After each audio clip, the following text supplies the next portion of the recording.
Voir ensemble. Voir demain, 493, octobre à décembre 2023, jeunes déficients visuels recherche société inclusive. Voir ensemble. Sommaire. Édito. Ordinaire ou spécialisé, le milieu scolaire doit s'adapter. Dossier. La place des jeunes déficients visuels dans la société. J'irai au bout de mes rêves. Penser au-delà du handicap visuel. Qu'en dit l'étude Homer? Regards inclusifs. Pour un métro parlant dès maintenant. Regards intérieurs. Mesurer la qualité d'une société. Regarde d'ici. Une rampe d'accès en Lego. Du bord du canal au bois de Charnes. Les Olympiades de Terre-Neuve. Après-midi famille. Voyage dans le passé.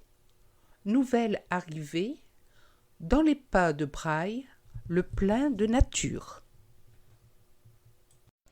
Voir ensemble.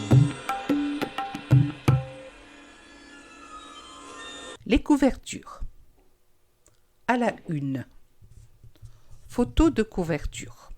3 jeunes déficients visuels penchés sur leur ordinateur sont en train de coder. Retrouvez-nous sur le site internet www.voirensemble.asso.fr, Facebook, @association Voir Ensemble, Twitter, Voir Ensemble, LinkedIn Voir Ensemble. Retrouvez l'association Voir Ensemble dans toutes ses composantes, groupes, commissions, établissements et services, sur notre site internet www.voirensemble.asso.fr. Voir demain, revue de l'association Voir Ensemble, mouvement chrétien des personnes aveugles et malvoyantes. Association reconnue d'utilité publique en 1954. 15 rue Maillet, 75 006 Paris. Téléphone 01 53 86 0000. Voir demain @voirensemble.asso.fr. Directeur de la publication Mathieu Juglar. Directrice de la rédaction Marion Montessuie. Comité éditorial Marie-Claude Crescent, Carole Gaudin, Cécile Guimbert, Hervé Rollin, Olivier Randria, Sylvie Thésée. Imprimeur Braille, ESAT Renaissance, 50 avenue Pierre-Mauroy, 59 120 Los. Édité en caractère ordinaire, Braille intégral et abrégé, en version électronique et audio, accessible sur le site internet de l'association. Dépôt légal, 1er octobre 2023. 4e de couverture. Article à retrouver dans la rubrique Regarde ici. Voir ensemble. Éditorial. Ordinaire ou spécialisé, le milieu scolaire doit s'adapter. Carole Gaudin, directrice adjointe de Voir Ensemble. Quelle place notre société réserve-t-elle aux jeunes déficients visuels? Pour le savoir, nous sommes allés à la rencontre de 6 d'entre eux pour les interroger sur la manière dont ils envisagent leur avenir une fois sortis du collège ou du lycée, les freins éventuels qu'ils ont identifiés dans la réalisation de leurs projets et les réponses que les associations comme Voir Ensemble vont pouvoir leur apporter en termes de soutien. Nous vous présenterons également des éléments issus de l'enquête Homer avec le premier cahier thématique sur la scolarisation et les études supérieures qui va paraître très prochainement et qui donne des éclairages sur les déficiences de situation vécues par les jeunes déficients visuels tout au long de leur parcours scolaire. Des constats essentiels. 6 jeunes interviewés, cela peut ne pas sembler significatif sur l'ensemble de la population concernée, mais déjà des constats émergent de leur retour. Tout d'abord, le parcours scolaire impacte bien évidemment la poursuite des rêves de carrière.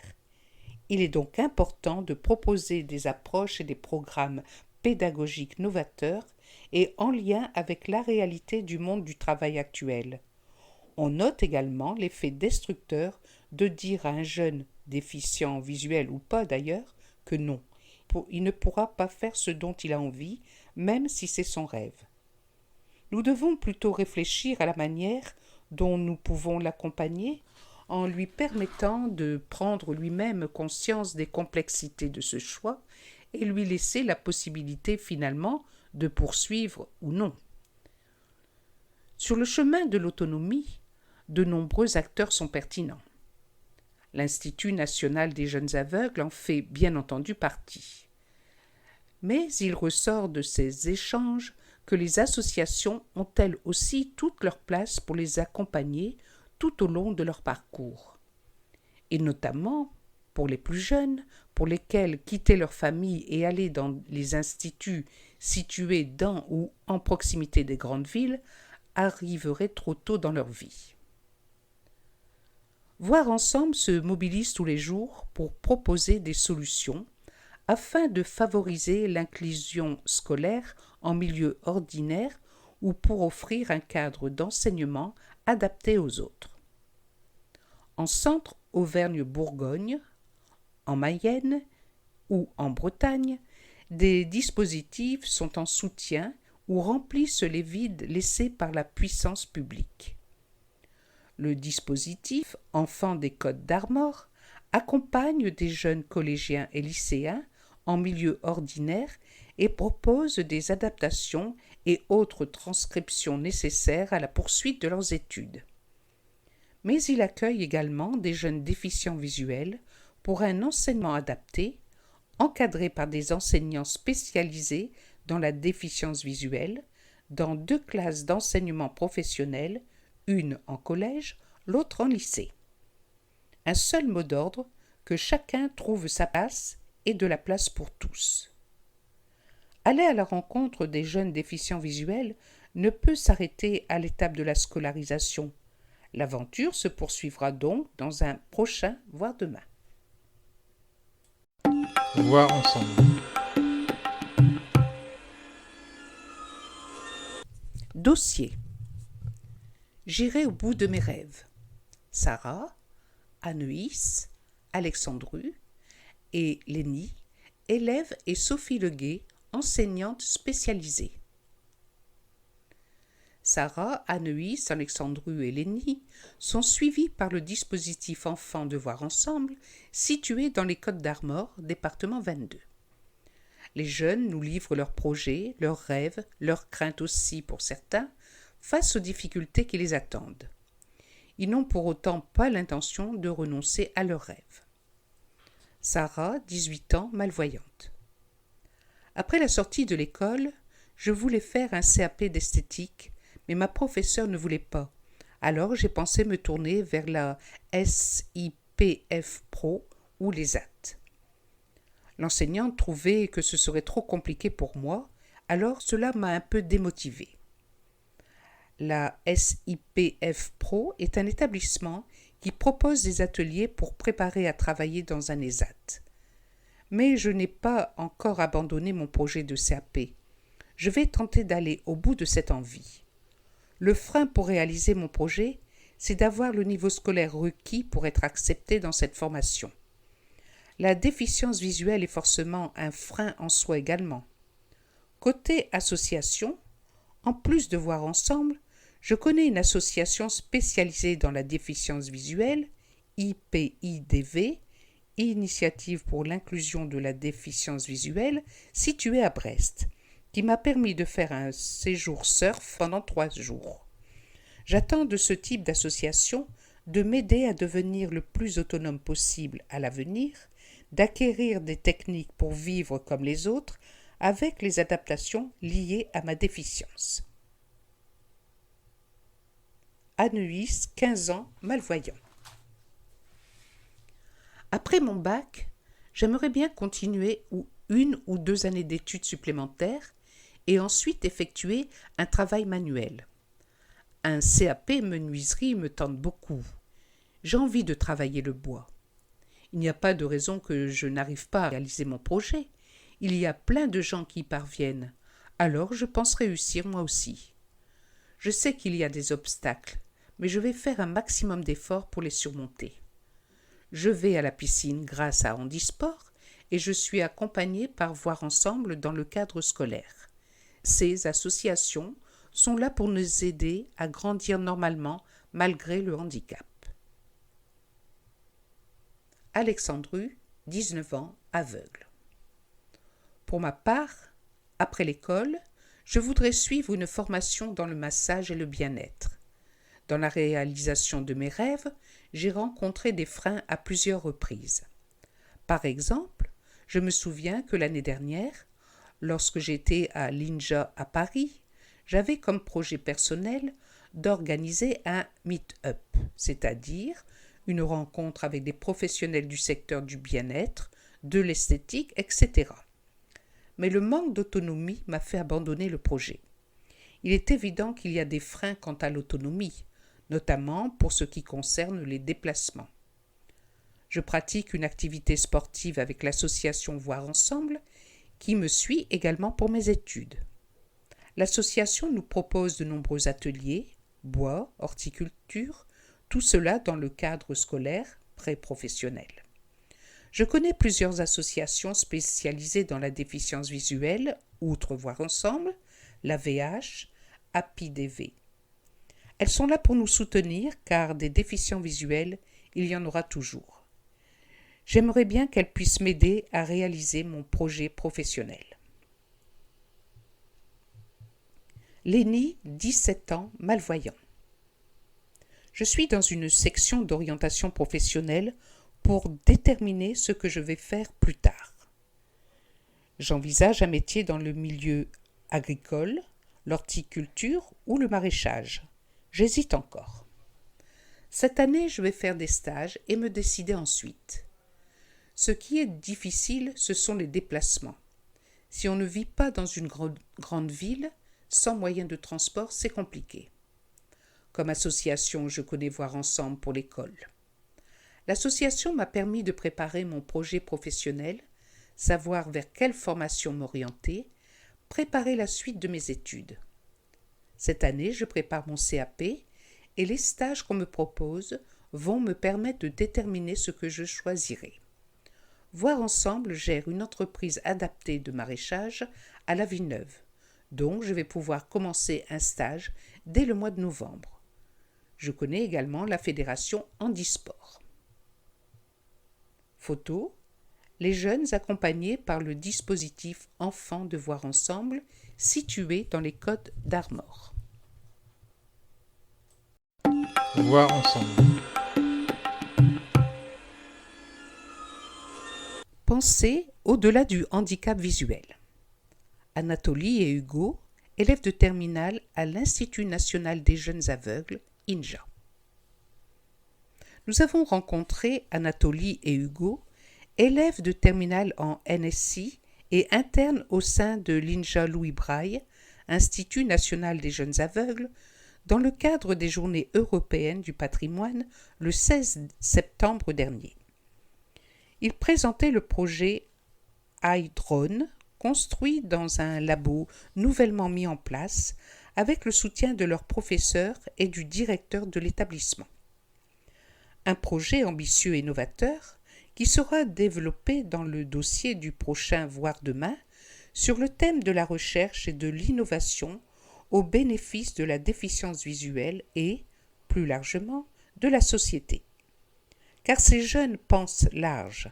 Ils veulent dépasser le handicap visuel pour trouver des solutions transversales à tous les handicaps. Anatolie. Mon projet personnel après l'INJA est d'adapter l'environnement et les objets usuels, de développer des programmes et des logiciels pour permettre une meilleure inclusion des déficients visuels, mais pas uniquement, car je souhaite répondre plus largement aux besoins de tous les types de handicap. Actuellement en terminale SP Maths et NSI, numérique et sciences de l'informatique, mon projet professionnel est d'être technicien ingénieur son et lumière. Ce métier n'est pas a priori adapté à ma déficience, notamment en ce qui concerne les tables de mixage numérique. Ma philosophie pour l'avenir est qu'aujourd'hui, on bénéficie de suffisamment d'aides financières, peut-être pas forcément partout, mais il faut avant tout montrer aux entreprises, aux établissements du supérieur, à tout le monde en fait, que même si on est en situation de handicap, visuel ou autre, on peut faire des choses, trouver nos propres adaptations. Dans mon cas, pour les spectacles qui se déroulent à l'INJA, je ne demande pas de matériel adapté, je me forme à partir du matériel existant. J'apprends sur le tas. Je me familiarise avec le matériel en avance pour pouvoir le manipuler, le connaître par cœur et régler les problèmes pour le jour J, même si je ne vois pas les boutons parce que je suis dans le noir, que je ne connais pas la salle ou autre. Je mise sur l'anticipation. Comme ce n'est pas mon matériel, je ne peux pas intégrer du braille pour me repérer. D'ailleurs, je ne veux pas forcément donner cette image de malvoyant au premier abord. Après le son, j'ai choisi dernièrement la prise en main de la lumière. À quoi ça sert d'avoir des lumières dans une école d'aveugles, me direz-vous? Ça sert pour l'ambiance, même si seulement une partie du public peut voir les effets que je produis.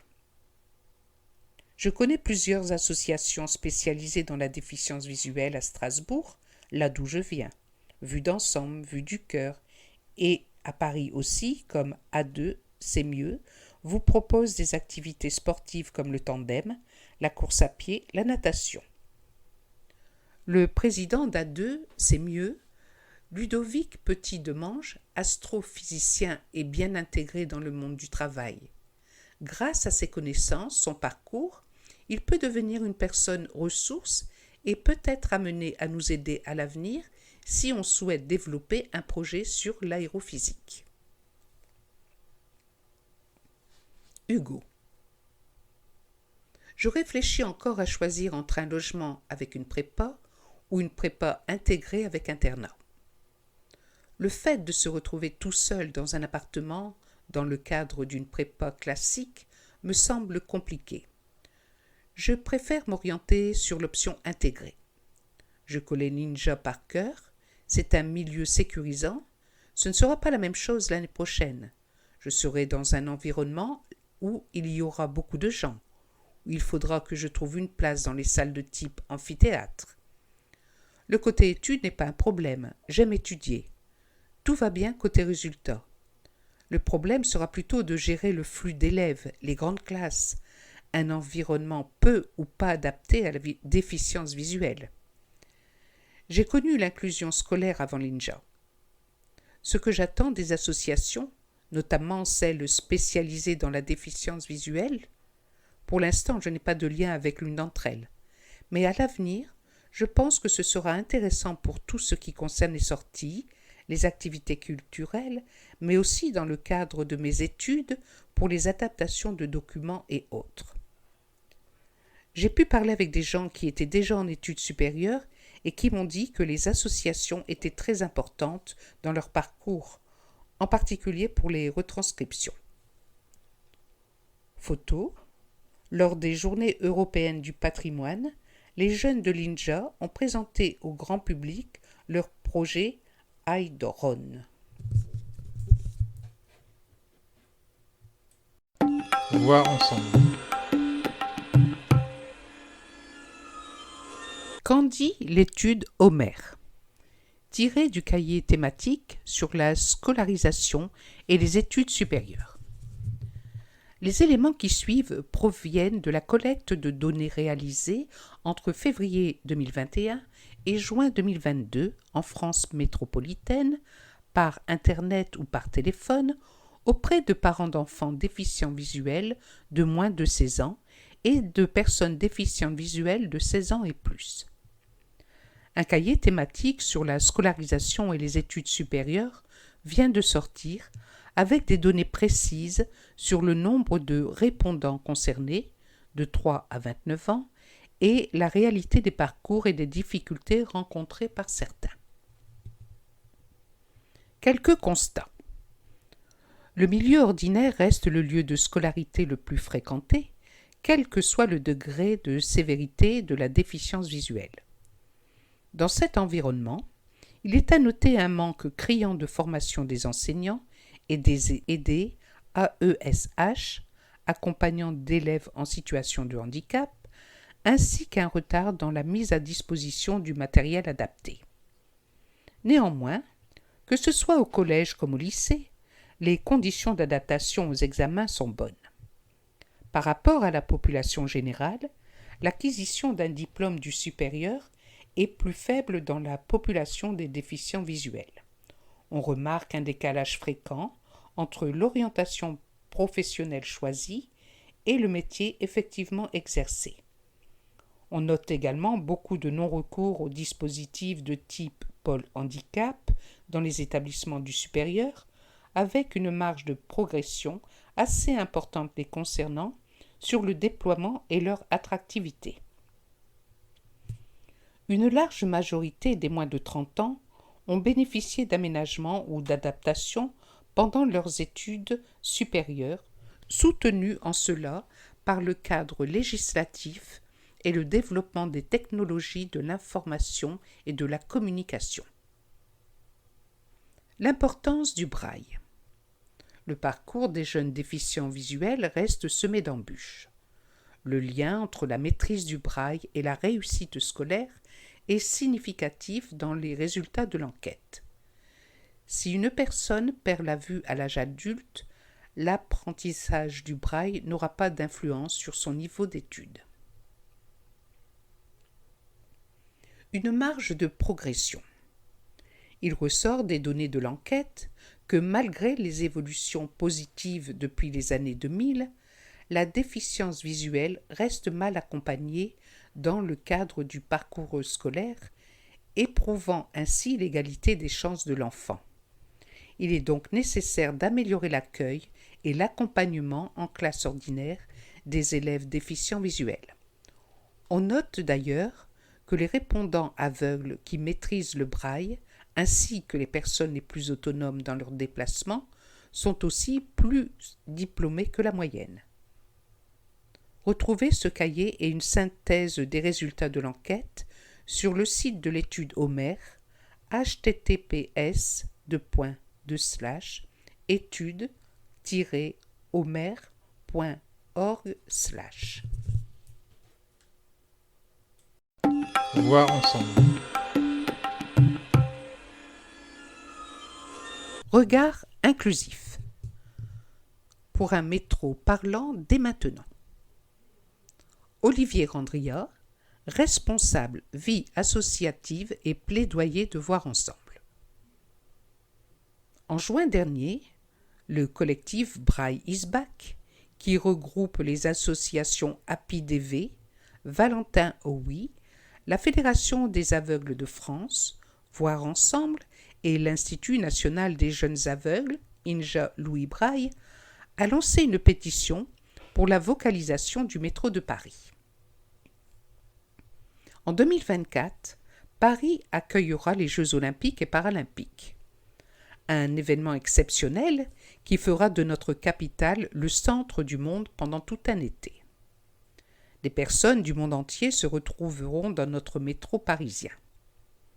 Un métro qui brille par son inaccessibilité. Oui, Paris est la seule capitale européenne dont le réseau de métro n'est pas entièrement vocalisé.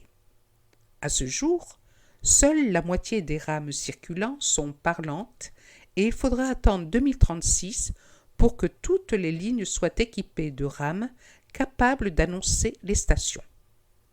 Ce manque d'informations à bord des rames est une source de stress supplémentaire pour les déficients visuels se déplaçant dans un environnement urbain déjà très complexe et anxiogène. De plus, l'annonce vocale de station est utile à toutes et tous. Les voyageurs plongés dans leurs livres ou leurs smartphones, les personnes de petite taille, les allophones.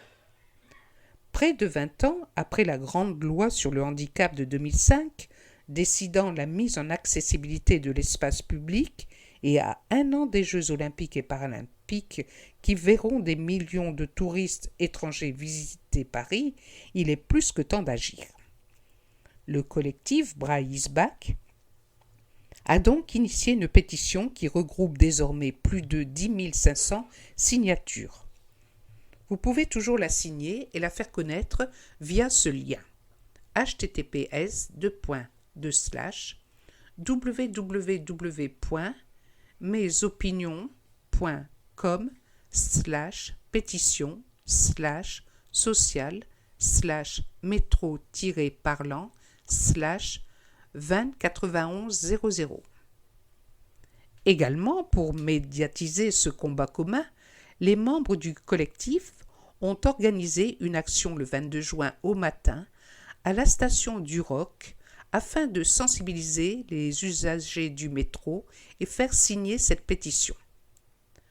L'après-midi, des représentants de ces associations sont allés à la rencontre de la direction de la RATP et d'Île-de-France Mobilité pour leur remettre des bâches signées, symbole du soutien des voyageurs du métro à notre demande. Nos associations poursuivent leur mobilisation pour qu'une solution pouvant être déployée au plus tôt soit trouvée afin que le métro de Paris devienne enfin parlant et ce, sans attendre 2036. Photo. Les associations et l'INJA Louis Braille se sont installées aux différentes sorties du métro du Roc pour récolter les signatures des usagers pour la vocalisation de l'intégralité des rames. Les représentants du collectif Braille is Back partent rencontrer la direction de la RATP avec la banderole signée. Voir ensemble. Regards intérieurs. Mesurer la qualité d'une société. Hervé Rollin, aumônier national de Voir ensemble. La prise en compte du handicap par l'Église date du Concile Vatican II, 21e concile écuménique de l'Église catholique, ouvert en octobre 1962 par le pape Jean XXIII, terminé en décembre 1965 sous le pontificat de Paul VI. On considère généralement Vatican II comme l'événement le plus marquant de l'histoire de l'Église catholique au XXe siècle, grâce à son ouverture au monde moderne, la prise en compte des progrès technologiques, l'émancipation des peuples et la sécularisation croissante. On y débat notamment du rapport que l'Église catholique doit entretenir avec les autres religions et avec la société en général. Jean-Paul II, porte-parole de l'épiscopat polonais pendant le Concile Vatican II, a beaucoup contribué à enrichir ce dernier durant son long pontificat, 26 ans, de 1978 à 2005. Il s'est prononcé à de nombreuses reprises dans les domaines civil, social, ecclésial, à travers des textes officiels sur le mariage, l'avortement, le célibat des prêtres, l'euthanasie, le travail, mais également la dignité humaine. Pensez la personne dans sa globalité. La personne porteuse d'un handicap est, selon Jean-Paul II, un sujet pleinement humain avec des droits sacrés et inaliénables propres à toute créature humaine. Le pape indique qu'une société qui ne ferait place qu'à des membres pleinement fonctionnels, tout à fait autonomes et indépendants, ne serait pas une société digne de l'homme. La discrimination sur la base de l'efficacité n'est pas moins méprisable que celle fondée sur la race ou le sexe ou la religion. Je partage son propos. Chacun doit trouver sa place de manière adaptée et spécifique afin d'être en capacité de prendre des responsabilités, de vivre comme une personne à part entière dans l'Église et dans la société. J'aime bien la pensée de Jean-Paul II, car il envisage la prise en compte de la personne dans sa globalité. Il tient compte de ses limites, maladies, handicaps, mais aussi de ses atouts. Malgré les limites, il y a toujours un potentiel intellectuel et spirituel chez une personne. Elle est toujours en capacité d'apporter sa pierre à la société, de trouver sa juste place, d'avoir la reconnaissance de son entourage, familial, amical comme professionnel. Jean-Paul II avait le souci de la charge humaine, la charge d'âme, le devenir de la personne dans sa globalité. Le point de départ de Vatican II a été le constat qu'il fallait que l'Église réfléchisse sur elle-même. Jean-Paul II a renforcé ses positions à travers tous les textes qu'il a écrits. Si la société, comme l'Église, n'a pas le souci premier des personnes handicapées, des personnes vulnérables, on bafoue les droits de l'homme. Une société qui n'inclut pas tout le monde est-elle juste ? Quelle place alors pour l'amour, la solidarité et l'accueil ? La personne vaut pour ce qu'elle est et non pour ce qu'elle a ou sait faire. GS 35. Spécialement dans une société où ce qui compte est la beauté physique, l'auto-affirmation, la recherche du pouvoir et de la domination sur les autres. La personne est un tout avec son caractère, son potentiel, son savoir-faire et son savoir-être. On doit donner aux personnes déficientes visuelles toutes leurs chances et c'est bien le défi de notre société. La complémentarité se fait entre les personnes grâce à leurs différences. Chacun doit avoir sa juste chance donnée par la société, le droit légitime d'exercer sa citoyenneté pleine et entière, droit au travail, possibilité d'exercer toutes ses potentialités. On doit créer les conditions concrètes d'une vie citoyenne en prenant en compte l'importance de toutes les dimensions sociales, affectives, sexuelles de la personne handicapée. Les textes comme Vatican II sont assez anciens, mais leur pertinence est toujours d'actualité. Il est affirmé que la personne handicapée est un sujet pleinement humain, avec des droits sacrés et inviolables, qu'on doit l'encourager à participer à la vie de la société dans toutes ses dimensions, que la qualité d'une société se mesure au respect qu'elle manifeste pour les plus faibles de ses membres. Jean-Paul II, Enseignement, 31 mars 1984. Dignité humaine, pratique catéchiste, formation au handicap, égalité de tous sans discrimination, la valeur humaine ne doit pas être réduite à sa seule valeur financière. Voir ensemble. Regarde ici. Une rampe d'accès en Lego. Mélina Fleury, ergothérapeute au FAM Le Bel Horizon Lamballe et Beaubois Bourgseuil, établissement de Voir Ensemble dans les Côtes-d'Armor, département 22. Collecter 5000 briques Lego en 2 mois est le défi du foyer Le Bel Horizon à Lamballe pour construire une rampe permettant à ses résidents en fauteuil roulant d'accéder à un lieu convivial. Ce projet original est parti d'un partenariat entre le foyer d'accueil médicalisé FAM Le Bel Horizon de Lamballe et le bar Le Duguesclin situé à Broons. Ce dernier a invité certains des résidents à un après-midi blind test. Ces derniers souffrent de handicap visuel et de troubles associés, dont une mobilité réduite avec déplacement en fauteuil ou en déambulateur pour quelques-uns. Pour ces derniers, il est difficile, voire impossible, d'accéder à l'espace animation en raison des marches. Plutôt qu'une rampe en bois réalisée par un menuisier, nous avons décidé de partir sur un projet de rampe en Lego, une idée que j'ai découverte sur un groupe d'ergothérapie. J'ai trouvé le projet innovant et ma direction m'a soutenu. J'évalue le besoin de briques Lego à 15 000 et la construction de la rampe à une 30aine d'heures. Les briques seront collées pour rendre la rampe plus solide. Avant de penser à construire, il a d'abord fallu récupérer les briques. Des boîtes de collecte ont été placées dans des magasins où les résidents ont l'habitude de se rendre. La construction a démarré en août.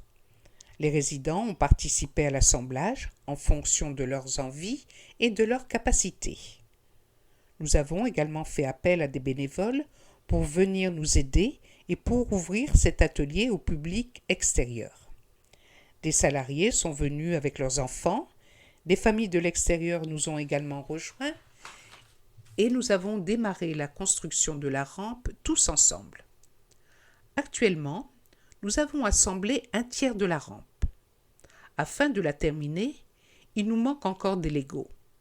Nous espérons recevoir de nouveaux dons afin de relancer des ateliers de construction ouverts au public lors des vacances scolaires d'automne. Ce projet va d'ailleurs au-delà de la simple construction. L'objectif est d'interpeller, d'attirer l'œil et surtout de penser le handicap différemment. On veut créer du lien avec cette action.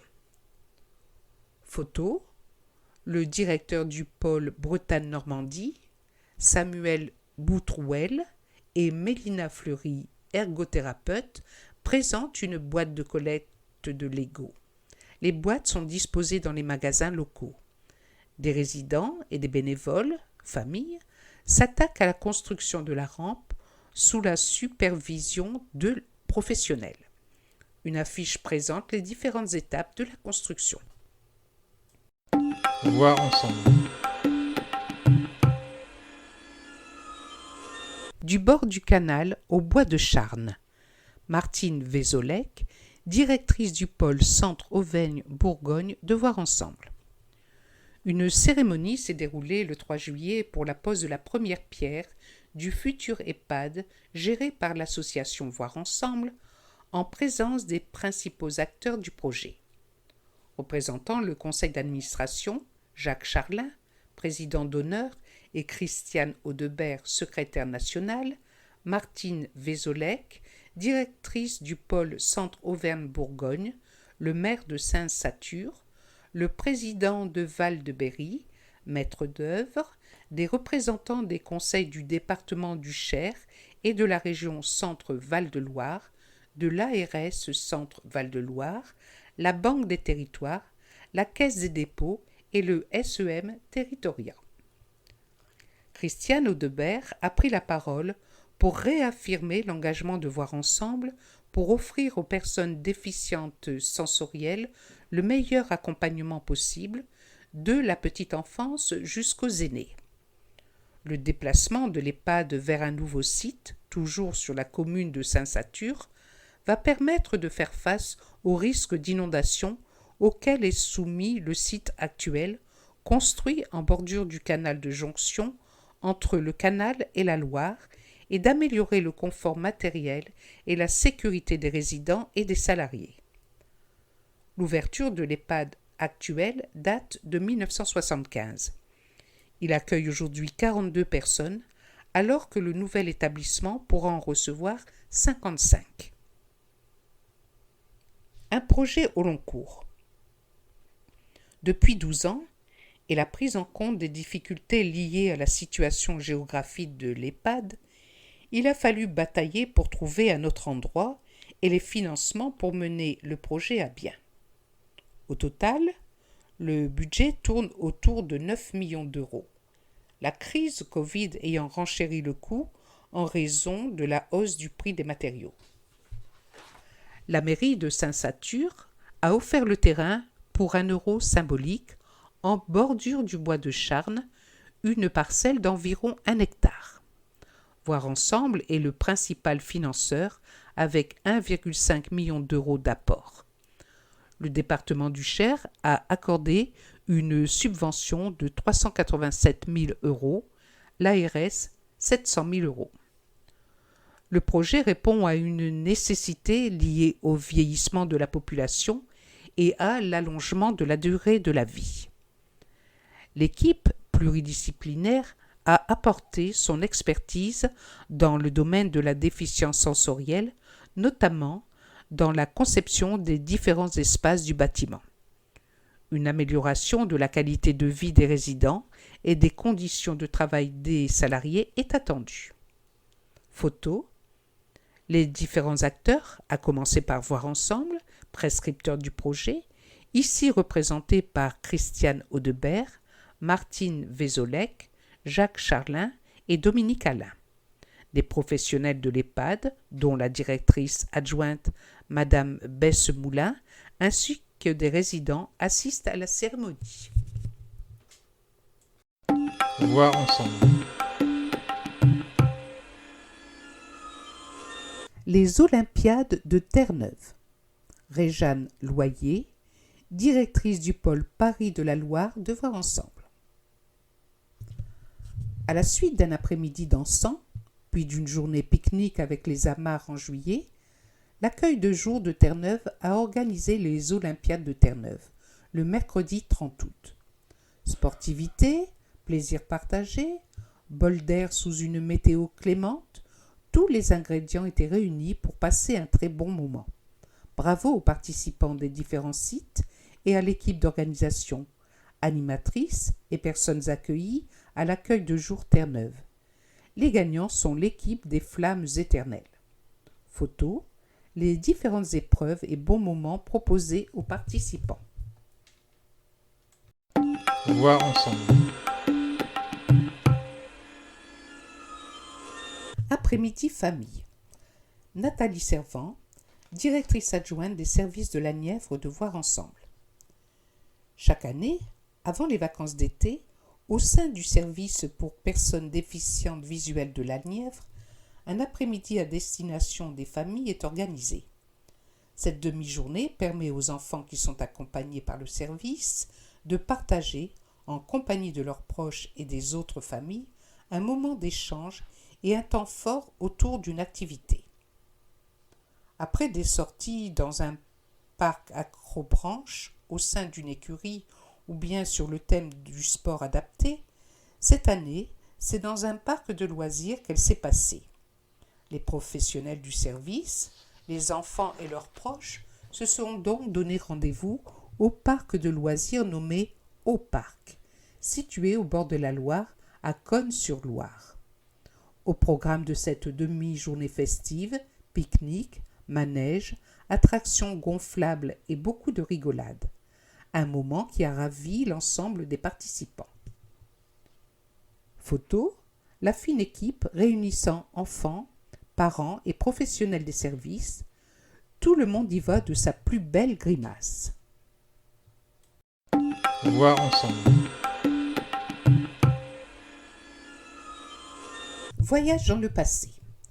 Claude Girard, responsable du groupe de la Vendée. Le 16 juillet 2023, notre groupe de Vendée était reçu par Madame Bonici, responsable animation du château des Essarts.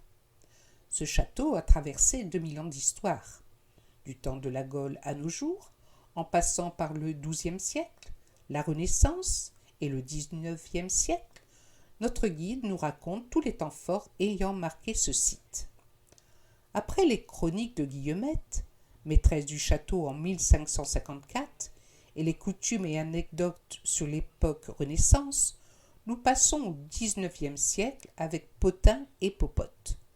Petite scène dans les cuisines du château où se raconte le quotidien des villageois et les ragots. Nous avons pu toucher de drôles d'ustensiles d'autrefois. Après une petite balade sur les 17 hectares du château, nous allons à la rencontre de Diria, la druidesse ou Dame Nature, mémoire des pierres, des arbres, de la forêt et des hommes qui y ont vécu. Bon moment entre mythe et réalité. En revenant vers l'entrée, Madame Bonici nous fait découvrir la maquette du château et nous échangeons encore un peu. Superbe journée et visite adaptée sans problème. Nous étions les premiers handicapés visuels à tester l'expérience et tout le personnel a été à la hauteur. Merci à eux. Photo. La guide présente une maquette du château. Voir ensemble.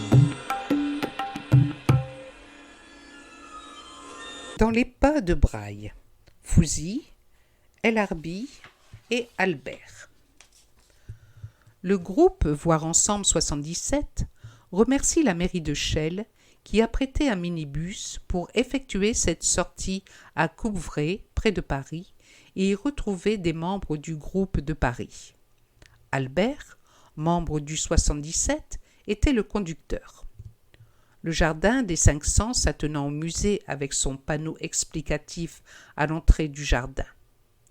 Arrivé avant l'heure pour un rendez-vous guidé à l'intérieur de la maison natale de Louis Braille, c'est sous la conduite de Thierry Rousset, directeur des services techniques de Coupvray, que nous avons d'abord parcouru le jardin qu'il a créé grâce au financement de la Fondation Givaudan et de la commune de Coupvray.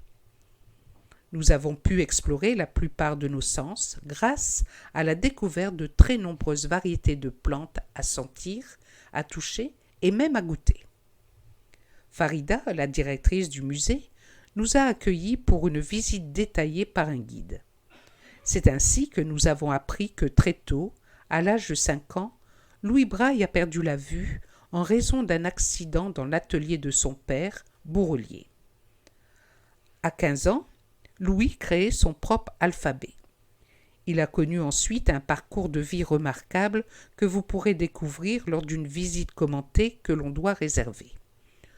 Nous avons suivi avec la plus grande attention les commentaires du guide Christophe à l'intérieur de la maison qui comprend l'atelier du père de Louis, puis à l'étage, une salle commune et à l'étage supérieur, la chambre des enfants et une exposition regroupant toutes les étapes du développement de l'écriture pour les déficients visuels au long des siècles. Piloté par Farida, directrice du musée, notre groupe s'est ensuite rendu dans le parc du château de Coupvray pour pique-niquer sous les frondaisons aux abords des communs du château. Farida avait préparé des tables et des chaises pour l'occasion.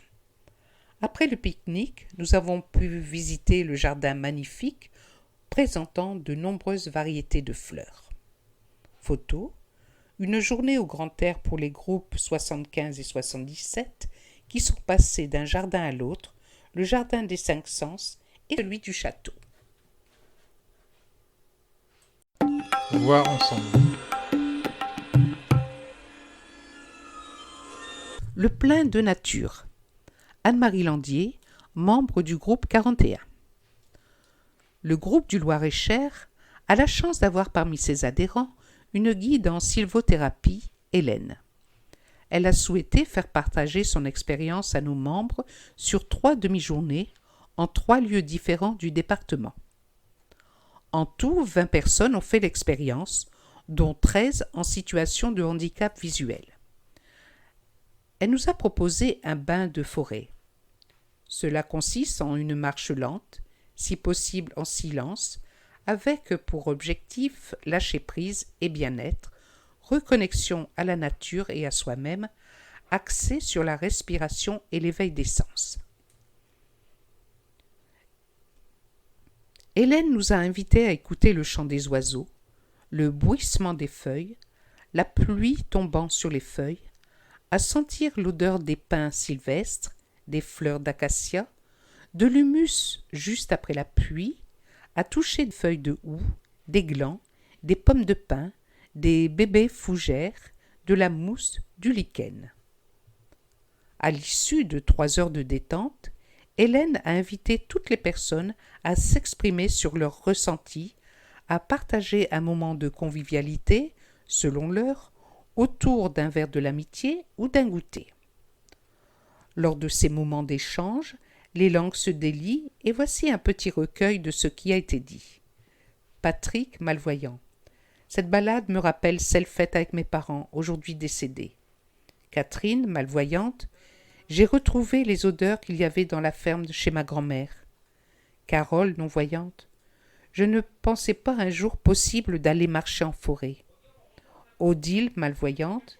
Cela apporte autant de détente qu'une séance de yoga. Jacques, non-voyant. Je ressens beaucoup d'amour et de communion. Anne-Marie, voyante, je me sens sereine. À la demande générale, des sorties automnales seront proposées. En mai 2023, la FSCF, Fédération sportive et culturelle de France, a organisé sa rencontre nationale de randonnée à Romorantin, département 41. Le groupe du Loir-et-Cher de Voir Ensemble a été invité à se joindre à eux le dimanche. Nous étions 8 de Voir Ensemble, 2 voyants, 2 malvoyants, 4 non-voyants.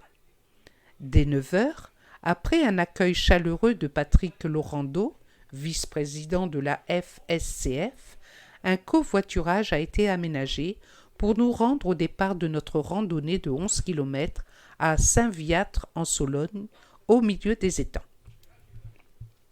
Nous étions accompagnés et guidés par des membres de FSCF en toute simplicité et dans la bonne humeur. Cette randonnée était une grande première à destination des personnes en situation de handicap visuel. La visite guidée de la Maison des étangs, avec des explications sur l'économie et la gestion des étangs, la fabrication des barques, de cordages, d'objets en osier, la reconstitution d'un habitant sologno. Photo, le groupe se promène dans les bois, écoute la guide, chacun se concentre sur ses sensations dans une forme de recueillement. Côté sortie avec la FSCF, la joyeuse bande se mêle, les voyants de la FSCF servant de guide aux adhérents du groupe du Loir-et-Cher.